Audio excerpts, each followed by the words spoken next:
Mavericks world, the Isle of Dern, is an absolutely monumental project. We're developing it to have huge amounts of bespoke, carefully considered content inside of that map. Each of those levels that we place into the Isle of Dern, within that natural environment, goes through 3 stages. First of all, it's a capital blockout. That's a very bare bones level that enables us to test kind of lines of sight and basic properties of gameplay we might want to put there. The second stage is where it becomes a speed model. It has a thematic in place. We've made numerous speed models to fit within that map that enable us to pretty much create what you'd expect in many respects as a final map. It just misses the kind of third stage, which is a further art and detailing pass, where we create more clutter, where maybe we add in flares and small extra mechanics into that area.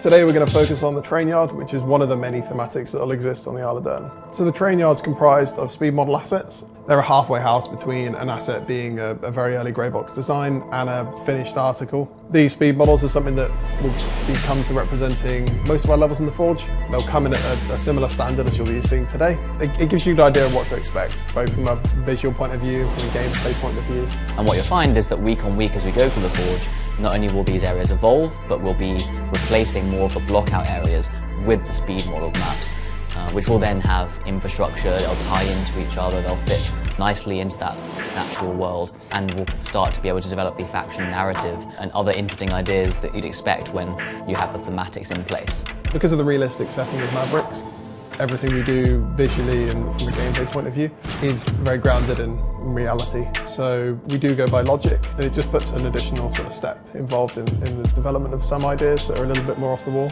Adding that infrastructural layer helps us make a believable world, add to the opportunities of interesting gameplay that we can throw in there. With Mavericks, we thought very carefully about how we're going to build this world, and the only way to do it, the only way to achieve awesome scale with really high quality content and that kind of rapid iteration, was both for us to create new tools, which we've been working on now for a couple of years, but it's also to combine that, the efforts of our design team, with the community, and through the Forge, for us to adopt a new approach that enables us to communicate new ideas for the map, place things into the map, and kind of evolve areas of the map with you as we literally update the world week on week.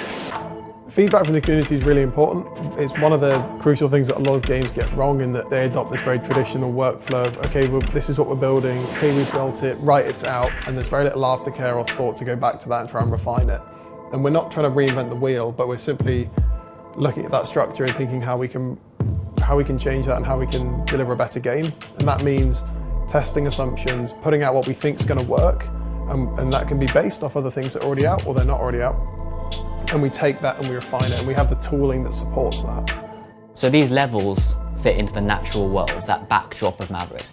And the natural world is also something which required a lot of thought and attention to how we'd approach building a large-scale world where, although you have all these interesting levels and that process that we're using to make those great, we also need all the areas that tie them together to work. There's a huge space, a lot of it will be natural landscape.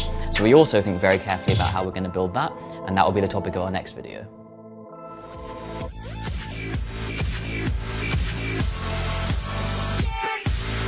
Like and share if you enjoyed the video and think others might benefit from this, and of course subscribe and hit the notification button if you are new to the channel and want to be notified every time I post a video.